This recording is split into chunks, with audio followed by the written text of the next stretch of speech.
Алепподан Эмеви мешітінен баршаңызға сәлем.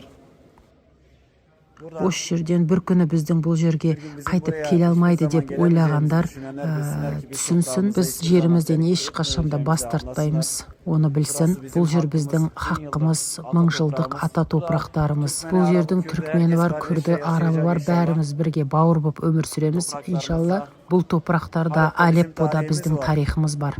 Толунулдары, мәмлүктер, селжұқтар, османлылар бар. Мыңжылдық өткеніміз бар біздің бұл топырақтарда.